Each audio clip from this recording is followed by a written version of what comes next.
உலக அன்பர்களுக்கும் அடியேனின் ஆங்கில புத்தாண்டு நல்வாழ்த்துக்கள். அனைவருக்கும் வணக்கம். இந்த ஆங்கில புத்தாண்டு பார்த்தீங்கன்னா, ஆங்கில புத்தாண்டில் இந்த உலக மக்களாகிய நம்ம அனைவருக்கும் சரிங்களா எத்தகைய சிறப்பான பலன் இருக்க பொழுது அப்படின்னு பார்ப்போம். இந்த ஆங்கில புத்தாண்டு வியாழக்கிழமை ரோஹிணி நட்சத்திரம் தொடங்குது. அப்படின்னு பார்த்தீங்கன்னா, ரோஹிணி நட்சத்திரம்னாலே சந்திரன் தான். சந்திரன் உச்சமாகக்கூடிய ஒரு இடம் ரோஹிணி நட்சத்திரம் சொல்லலாம். இந்த காலகட்டத்தில் நம்ம ஆங்கில புத்தாண்டு வர்றதுனால அனைத்து உலக மக்களுக்கும் எத்தகைய சிறப்பான பலன்கள், எத்தகைய பாதக சூழ்நிலைகள் இருக்குது அப்படின்னு பார்ப்போம். ஆங்கில புத்தாண்டுல பார்த்தீங்கன்னா, இந்த அரசியல் அப்படின்னு எடுத்துக்கிட்டோம்னா, ஏன்னா அரசியல் பார்த்தீங்கன்னா நிறைய பிளவுகள் ஏற்படுவதற்கான ஒரு காலகட்டமாக இந்த 2026ஆம் ஆண்டு இருக்க போதுன்னு சொல்லலாம். பல கட்சிகள் சிதறி போகக்கூடிய ஒரு காலகட்டமாகவும், ஆட்சி அமைத்துள்ள கட்சி மீண்டும் ஆட்சி அமைவதற்கான ஒரு சாத்தியக்கூறாகவும் இந்த ஆங்கில புத்தாண்டு இருக்க போதுன்னு சொல்லலாம். அதற்காக அவர்களுக்கு வாழ்த்துக்களையும் தெரிவித்துக் கொள்கிறோம். அடுத்து பார்த்தீங்கன்னா, பொருளாதாரம் அப்படின்னு எடுத்தீங்கன்னா, பொருளாதாரம் மிக சிறந்த வாய்ப்பை அனைவருக்கும் அளிக்கும் சொல்லலாம். உலக பொருளாதாரத்தை பொறுத்தவரையில் பார்த்தீங்கன்னா, உலக பொருளாதார போர் மிக பெரிய அளவில் நடப்பதற்கான வாய்ப்புகள் உண்டு. உலக போர் தொடங்குவதற்கான உத்திகள் ஆல்ரெடி ஆரம்பிச்சிருச்சு. இது மிக உச்சத்தை எட்டக்கூடிய ஒரு காலகட்டமாக இந்த 2026 அமைய போகிறது. மேலும் பார்த்தீங்கன்னா, இந்த எண்ணெய் சம்பந்தப்பட்ட பொருட்கள் விலை ஏறுவதற்கான சாத்தியக்கூறுகள் அதிகமாக உள்ளது. எண்ணெய்னாலே நீங்கள் கச்சா எண்ணெய் எடுத்துக்கலாம். அதை எடுத்தீங்கனாலே டாப் லெவலில் போக போகுது. அதனால தங்கம், வெள்ளி மிக உயர்ந்த இடத்தை அடைய போகுதுன்னு சொல்லலாம். பொருளாதாரத்தில் மிகப்பெரிய ஒரு மாற்றத்தை ஏற்படுத்த போகுதுன்னு சொல்லலாம். இதனால இந்தியாவில் என்ன இருக்கும் அப்படின்னு பார்த்தீங்கன்னா, இந்தியாவில் பல நாட்டிலிருந்து பல பேர் முதலீடுகளை செய்வதற்கான ஒரு வாய்ப்பாக இந்தியா அவங்களுக்கு வழிவகுக்கும் சொல்லலாம். இதனால இந்தியாவோட பொருளாதார முன்னேற்றம் மிகவும் சிறப்பானதாக இருக்கும் அப்படின்ற விஷயத்தையும் நம்ம தெரிஞ்சுக்கலாம். பொருளாதார ஈர்ப்புக்காக பல்வேறு சலுகைகளை அரசாங்கமும் தனியார் நிறுவனங்களும் வழங்குவதற்கான வாய்ப்புகள் அதிகமாக இருக்குன்னு சொல்லலாம். இது மட்டும் இல்லாமல் பார்த்தீங்கன்னா, வான்வழி தாக்குதல்கள் அதிகரிக்கும். வான்வழி போர், வான்வழியான விபத்துகள் அதிகமாக நடக்கக்கூடிய ஒரு ஆண்டாக இந்த மாதம், இந்த 2026ஆம் ஆண்டு திகழப் போகிறது. கடல் சார்ந்த போர்களும் அதிகரிக்கக்கூடிய ஒரு காலகட்டம். இந்த காலகட்டத்தில் பார்த்தீங்கன்னா, இந்த ஒரு வருட காலத்தில் நிறைய ரயில் சம்பந்தப்பட்ட விபத்துகள், கனரக வாகனங்கள், மலை பிரதேசங்களில் பார்த்தீங்கன்னா இந்த பாறையில் உருண்டு விழும் பாருங்க. ஸோ அது மாதிரியான விபத்துகள் நிறைய ஏற்படுத்தும் வாய்ப்புகள் உண்டு. அழிவுகள் கொஞ்சம் கண்டிப்பாக இருக்குன்னு சொல்லலாம்.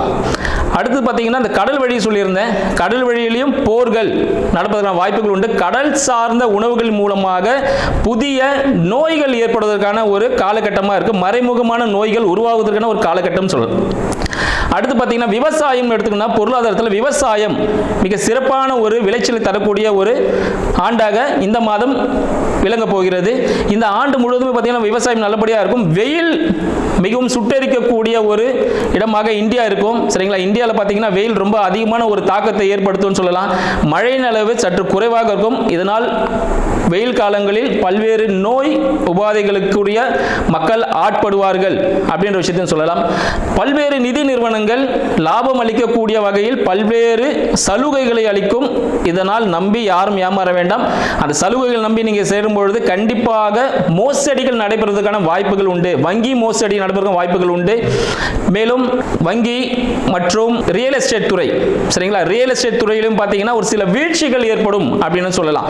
ரியல் எஸ்டேட் துறையில் போனீங்கன்னா வீழ்ச்சிகள் ஏற்படுவதற்கான வாய்ப்புகள் அதிகமாக உள்ளது. இதற்கு அரசாங்கத்தில் சிறிய பிளவுகள் ஏற்படும். சரிங்களா? ஆட்சியில் இருக்கும் சிறிய பிளவுகள் ஏற்படும். அது சரி செஞ்சு திருப்பி அவங்கள தான் ஆட்சியிலையும் இருப்பாங்க. தற்பொழுது இந்த 2026ஆம் ஆண்டு நமது 12 ராசிகளுக்கும் எத்தகைய சிறப்பான சாதக பாதக பலன்களை தரப்போகுது என்று நம்ம பார்ப்போம். வீடியோக்குள்ள போலாம் வாங்க. சிம்ம ராசி அன்பர்களுக்கு இந்த ஆங்கில புத்தாண்டு 2026ஆம் ஆண்டிற்கான பலன்களை பார்ப்போம். முதலில் சிம்ம ராசி அன்பர்களுக்கு அடியேனின் ஆங்கில புத்தாண்டு வாழ்த்துக்களை தெரிவித்துக் கொள்கிறேன். ஆங்கில புத்தாண்டு இவங்களுக்கு எவ்வளவு சாதகமாக இருக்க போது, எவ்வளவு பாதகமான விஷயங்களை இவங்க அனுபவிக்க போறாங்க அப்படின்றது பார்ப்போம். சிம்மராசிகர்கள் பார்த்தீங்கன்னா ஆல்ரெடி அஷ்டம சனி அப்படின்னு சொல்லிட்டு நிறைய விஷயத்துல பயந்துட்டு இருக்காங்க. ஆனால் உண்மையாக பார்த்தீங்கன்னா அவங்களுக்கு அஷ்டம சனியில் பாதிப்புகள் இருக்கான்னு கேட்டிங்கன்னா அந்த அளவுக்கு இல்லைன்னு தான் சொல்லணும். ஏன்னு பார்த்தீங்கன்னா அதற்கான தசாபுத்திகள் அது அவங்களோட கோச்சாரத்தில் கனெக்ட் ஆகும் பொழுது தான் அதுக்கான பலன்களை அவங்க அனுபவிப்பாங்கன்னு சொல்லலாம். ஏன்னா சிம்ம ராசியின் அதிபதியான சூரிய பகவான் இந்த ஆங்கில புத்தாண்டில் பார்த்தீங்கன்னா தனுசு ராசியில் இருக்கிறார். ஸோ ஐந்தாம் இடம் பூர்வ புண்ணியஸ்தானம் சொல்லுவாங்க சிம்மராசிக்கு. சரிங்களா? இது காலபுருஷனுக்கு 9ஆம் இடமும் கூட. அப்போ பாக்கியமான விஷயங்களை நோக்கி இவர்களின் பயணம் இருக்கும் அப்படின்னு சொல்லலாம். குழந்தை அதை சார்ந்த ஒரு தேடல் இருக்கும் அப்படின்னு சொல்லலாம். அடுத்தது பார்த்தீங்கன்னா இவங்களுக்கு ஆன்மீகம் நாட்டம் மிக அதிகமாக இருக்கும். ஆன்மீகம் சார்ந்த தேடலில் இவர்கள் இருப்பாங்க. நிறைய விஷயம் தெரிஞ்சுக்கணும், இந்த பிரபஞ்ச ரகசியங்களை தெரிஞ்சுக்கணும் அப்படின்னு சொல்லிட்டு நிறைய ஒரு ஆர்வத்தோடு இருக்கக்கூடிய ஒரு மாதம் இந்த மாதம் அப்படின்னு சொல்லலாம். இந்த 2026ஆம் ஆண்டு முழுக்க பார்த்தீங்கன்னா இவங்களுக்கு அவங்களோட குலதெய்வ வழிபாடு மிக சிறப்பான ஒரு அம்சத்தை கொடுக்கும். தாய் மாமன் இல்லை மாமன் உறவு முறையில் உள்ளவர்களுடன் ஒரு இணக்கமான சூழ்நிலை ஏற்படும். இன்கேஸ் அவங்களோட தாய் மாமா யாரா இருக்கிறாங்க அப்படின்னு இல்லை மாமனார் யாரா இருக்கிறாங்கன்னு பார்த்தீங்கன்னா அவங்க மூலியமாக ஒரு பெரிய ஒரு ஜாக்பாட்டான ஒரு வருமானம், ஒரு கிஃப்ட் மாதிரி சில பொருட்கள் வந்து அவங்களுக்கு கிடைக்கிறதுக்கான வாய்ப்புகள் அதிகமாக இருக்குன்னு சொல்லலாம். இவங்களுக்கு இந்த காலகட்டத்தில் பார்த்தீங்கன்னா யாருக்காவது குழந்தை பேருக்காக முயற்சி செய்கிறாங்கன்னா மருத்துவ உதவியுடன் குழந்தை பாக்கியம் அமைவதற்கான ஒரு வாய்ப்பு உண்டு அப்படின்னு சொல்லலாம். சிம்மராசியின் 4ஆம் அதிபதியான செவ்வாய் பகவான், சரிங்களா, 4க்கும் 9க்கும் அதிபதியான செவ்வாய் பகவான் இவங்களுக்கு 5ல் இருக்கிறார். அப்போ என்னன்னு பார்த்தீங்கன்னா இவங்களோட வீடு வண்டி வாகனம் சார்ந்த விஷயங்கள் இவங்களுக்கு ஒரு விற்பனையின் மூலமாக நல்ல ஒரு ப்ராஃபிட்டை கொடுக்கக்கூடிய ஒரு அமைப்பாக இந்த வருடம் முழுக்க இருக்குன்னு சொல்லலாம். இவங்களுக்கு 2க்கும் 11க்கும் அதிபதியான புத பகவான் 4ல் இருக்கார், 5ல் இருக்கிறார். அப்ப என்ன விஷயம் நடக்கும் பார்த்தீங்கன்னா குடும்பத்தின் மூலமாக, சரிங்களா, குடும்பத்தின் மூலமாக இதுக்கு முன்னாடி இருந்த சேமிப்புகள் பன்மடங்காக பெருகி இந்த காலகட்டத்தில் கிடைக்கிறதுக்கான வாய்ப்புகள் உண்டு. ஷேர் மார்க்கெட் ரிலேட்டடான விஷயங்கள் இவங்களுக்கு ப்ராஃபிட்டான ஒரு விஷயமா இருக்கும் அப்படின்னு சொல்லலாம். கவர்மெண்ட் ரிலேட்டடான விஷயங்கள் ஏதாவது இவங்க தலையிட்டு இருந்தாங்கன்னா அதுக்காக இவங்களுக்கு சாதகமான சூழ்நிலை ஏற்படுறதுக்கான வாய்ப்புகள் அதிகம் சொல்லலாம். மேலும் பார்த்தீங்கன்னா சிம்மராசி என்பவர்களுக்கு 3க்கும் 10க்கும் அதிபதி, சரிங்களா, 3க்கும் புதிய முயற்சிகளால் ஒரு அழுத்தங்கள் இவர் மனதுக்குள்ளேயும் இவர் வண்டி ஓட்டிட்டு இருக்கும்போது ஒரு மாதிரி திங்கிங் யோசிச்சுக்கிட்டே போயிட்டு இருப்பார். அப்படிலாம் இல்லாமல் கொஞ்சம் கிளவராக இருங்க, கிளியராக இருங்க. ரொம்ப திங்கிங்லாம் எதுவும் பண்ணிக்க வேண்டாம். ஏன்னா இந்த ஆண்டு பார்த்தீங்கன்னா உங்களுக்கு ரொம்ப சாதகமான சூழ்நிலை தான் இருக்குது. எதனாலன்னு பார்த்தீங்கன்னா உங்களுக்கு 5ஆம் அதிபதி 5க்கும் 8க்கும் அதிபதியான குரு பகவான் பார்த்தீங்கன்னா மனதில் குழப்பம் இருந்தது பாருங்க, அதெல்லாம் தெளிவாயிட்டு உங்களுக்கு 12ல் வரப்போறார். இந்த 2026ஆம் ஆண்டின் பிற்பகுதியில் 12ல் வந்து சேர போறார். அப்பொழுது மனதில் இருந்த பிரச்சனைகள் எல்லாம் ஒரு தீர்வு கிடைக்க போகுது அப்படின்னு சொல்லலாம்.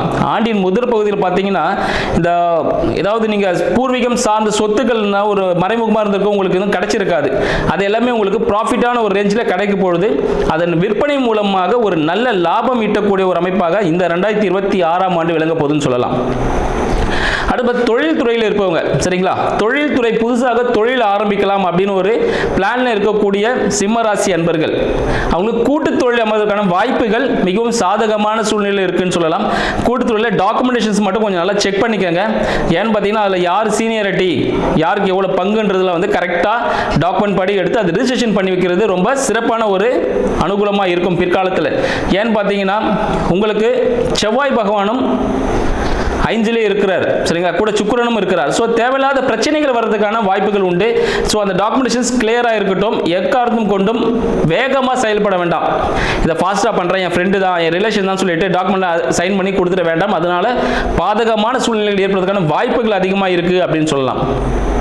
இரண்டாம் திருமணம் சார்ந்த விஷயங்கள் பார்த்தீங்கன்னா இந்த காலகட்டத்தில் சிம்மராசி அன்பர்களுக்கு பெரிதும் கை கொடுக்கும் அப்படின்னு சொல்லலாம். இக்காலகட்டத்தில் வந்து பார்த்தீங்கன்னா இந்த ஆண்டுக்குள்ளேயே 2ஆம் திருமணம், தடைப்பட்ட திருமணங்கள் நடப்பதற்கான வழிவகைகள் நிறைய இருக்கு. உங்களில் 7ல் நண்பர்கள் வந்து பார்த்தீங்கன்னா நண்பர்கள் என்ன சொல்லுவாங்க, இதை பண்ண அவங்க நிறைய பெரிய ப்ராஃபிட் வரும்னு சொல்லிட்டு நிறைய விஷயங்கள் சொல்லுவாங்க. எதையும் நம்ப வேண்டாம். அது ஆசை வார்த்தைகளை கூறி தங்களை ஏமாற்றுவதற்கான ஒரு வாய்ப்பாகவே இருக்கும்.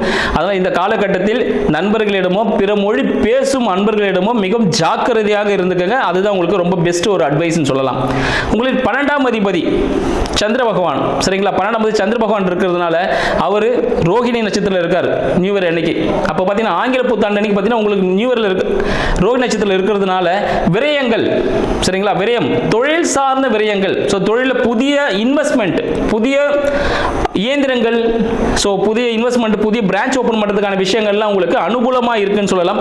ஸோ அந்த சிம்மராசி அன்பர்களுக்கு 2026ஆம் ஆண்டு பார்த்தீங்கன்னா மிகப்பெரிய ஒரு சக்ஸஸை கொடுத்து வாழ்வில் முன்னேற்றக்கூடிய ஒரு ஆண்டாக திகழ போகுது சொல்லிட்டு என்று இது நல்ல செய்தியோடு உங்களுக்கு வாழ்த்துக்களை தெரிவித்துக் கொள்கிறேன். நன்றி, வணக்கம்.